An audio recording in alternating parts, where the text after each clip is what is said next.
Pernah gak sih ngerasa hidup tuh sekarang tuh terlalu cepat gitu? Semua orang ngomong, semua orang bereaksi, semua orang pengen didengar gitu. Tapi sedikit banget orang yang bener-bener ngerti diri mereka sendiri gitu loh. Jadi pemahaman self-nya itu kurang gitu loh. Padahal ribuan tahun lalu para filsuf udah ngomongin hal yang kita alamin hari ini gitu loh. Dan lucunya jawaban-jawaban mereka sering lebih relevan daripada motivasi-motivasi modern zaman sekarang gitu. Video ini bakal gue buat lo yang pengen berhenti sebentar dan ngerasain hidup dari sudut pandang yang lebih dalam atau yang berbeda gitu.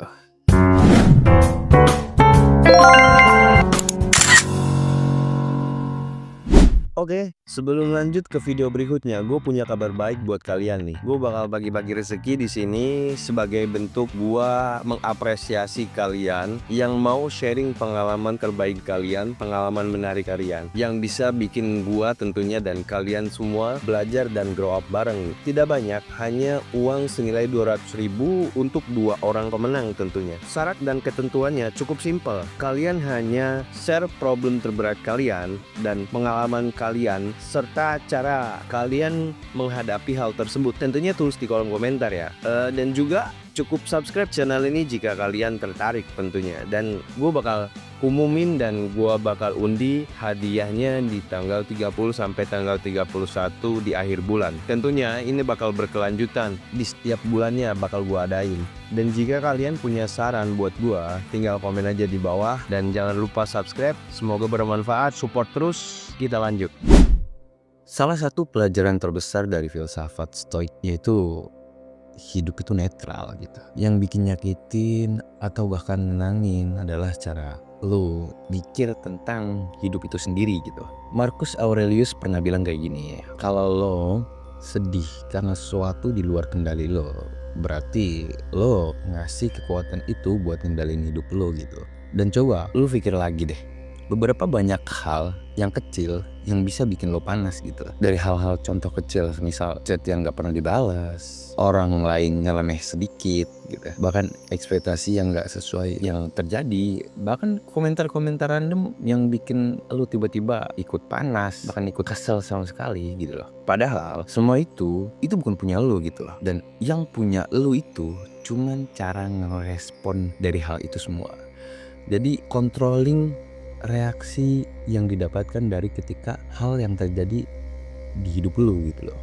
Stoik ngajarin kita kayak gini, bukan tentang jadi dingin gitu, bukan jadi tentang so cool atau misterius, tapi tentang jadi kuat tanpa harus lu keras gitu. Jadi gimana caranya lu mengontrol reaksi yang terjadi ketika ada sesuatu di depan lu gitu, bahkan yang terjadi di hidup lu. Socrates pernah bilang kayak gini, orang bijak gak pernah berhenti untuk bertanya. Socrates sendiri percaya kalau kebijaksanaan itu bukan tentang punya banyak jawaban yang keren, yang relevan atau bahkan yang spektakuler seperti gitu. Tapi jawaban yang berani ngaku kalau gue tuh nggak tahu gitu. Dan jujur aja, di era sekarang itu kita kebalik. Semua orang pengen kelihatan tahu, pengen kelihatan benar, bahkan kelihatan pintar sekalipun gitu. Padahal orang yang paling berbahaya adalah orang yang yakin dia itu selalu benar. Socrates ngajarin kita buat kayak gini ya. Tanyakan diri sendiri. Tanya tujuan kita, tanya kenapa kita marah, dan tanya kenapa kita sedih. Tanya apa yang sebenarnya kita cari gitu loh. Karena kadang jawaban yang kita cari bukan ada di dunia luar gitu. Bahkan itu tuh bisa terjadi jawabannya ada di dalam diri kita sendiri gitu loh. Tanpa rasa sakit, lo gak akan bisa jadi kuat.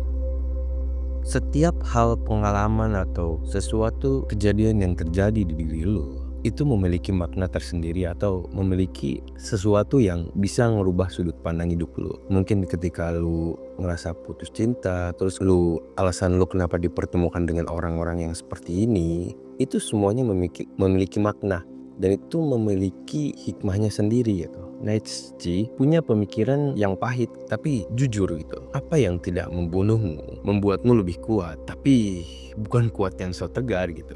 Beliau ini ngomong tentang yang kuat, ngerti arti luka lu sendiri gitu. Menurut dia, penderitaan itu bagian penting dari tumbuh, dari tumbuh kembang elu, perkembangan elu menjadi diri lu yang sekarang mungkin kayak api yang nempain besi setiap hari gitu. Kayak seorang pemahat palu yang terus-terusan memahat sebuah batu.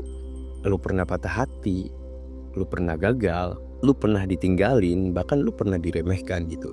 Itu bukan akhir dari cerita lu gitu, dan itu juga bagian dari proses lu dibentuk dengan suatu hal yang terjadi di cerita lu sendiri gitu loh. Beliau percaya orang yang gak pernah jatuh gak bakal pernah ngerti arti naik gitu. Jadi semuanya memiliki alasan tersendiri kenapa kejadian tersebut bisa terjadi gitu. Confucius juga pernah berkata kayak gini, kalem atau chill adalah bagian dari kekuatan gitu. Jadi di tengah dunia yang ribut terus berlalu begitu cepat bahkan keras, Confucius pernah ngajarin bahwa kekuatan terbesar manusia itu adalah kedalaman hati yang tenang. Jadi barang siapa orang tersebut bisa menghadapi situasi dan kondisi dengan cara yang tenang, mereka bakal menang gitu. Bukan berarti seperti orang yang banyak ngomong, bukan yang banyak gaya, bahkan yang banyak drama sekalipun gitu. Dan gue tahu di sini kalian juga pasti mengalami banyak drama-drama yang sebenarnya kalian tuh udah males gitu buat menghindari hal, udah males buat menghadapin itu tuh.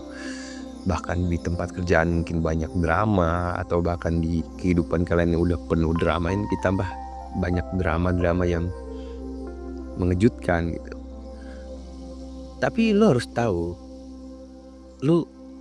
tahu kapan lo diam, dan lo harus tahu kapan lo harus bisa bergerak gitu. Kapan harus mikir, dan lo kapan harus bertindak. Beliau juga percaya kayak gini, lo nggak harus bisa sempurna gitu. Maksudnya lu nggak harus perfect hari ini gitu. Yang penting lu lebih baik dari diri lu kemarin. Jadi siklusnya memang ada kalanya manusia tuh dia menemui hari terbaik mereka. Hari mereka merasa on fire, hari mereka merasa sangat lebih baik gitu.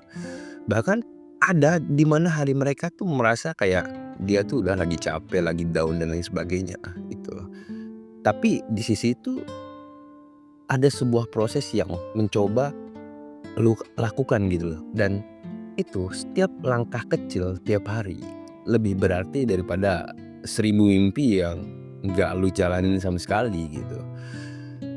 Bahkan dalam hidup pun ketika lu menyelesaikan step by stepnya, melakukan hal kecil tiap hari, itu bakal menjadi pondasi lu buat menjadi versi terbaik lu gitu loh. Jadi kenapa lu harus khawatir dengan hal-hal yang bisa mengganggu diri lu gitu. Padahal respon yang harus lu terima, perilaku yang harus lu keluarkan, itu bentuk dari cara lu mengontrol diri lu. Lu gak bisa mengontrol semua hal yang berkaitan dengan lingkungan atau bahkan yang terjadi di depan hidup lu.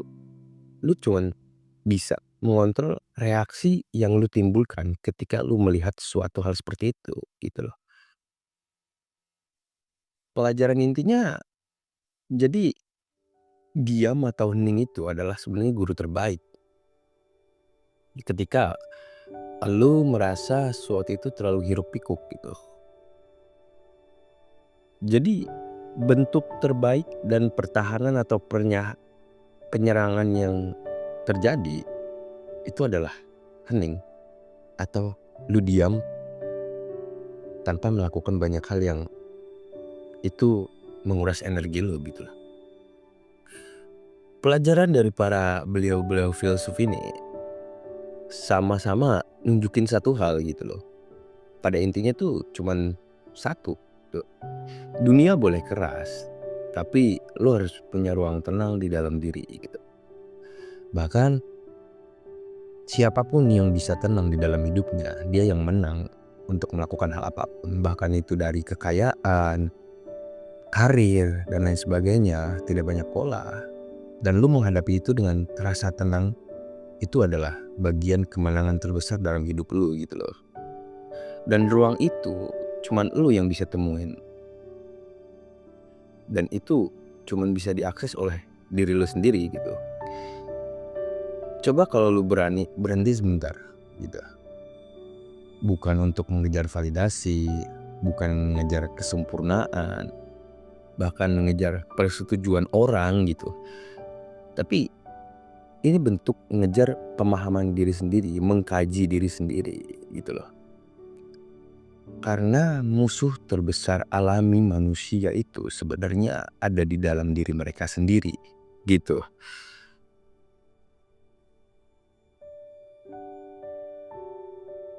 Nah, jadi kalau lu udah sampai bagian ini sebenarnya berarti lu bukan cuma pengen dengerin gitu loh, tapi juga pengen ngerti apa yang dimaksud mengkaji diri, mengerti diri, responsibilitas yang lu keluarkan, atau output yang lu keluarkan dari lingkungan lu gitu loh. Reaksi lu terhadap sesuatu yang ngajarin lu buat tenang gitu. Tapi juga pengen ngerti itu kan. Coba deh tulis di komentar kalau lu mau gua belajar untuk tenang. Gua pengen menang dengan cara tenang. Biar gua tahu lu lagi di perjalanan ini juga gitu kan. Sampai ketemu di episode selanjutnya dan see you in the next video. Thank you guys.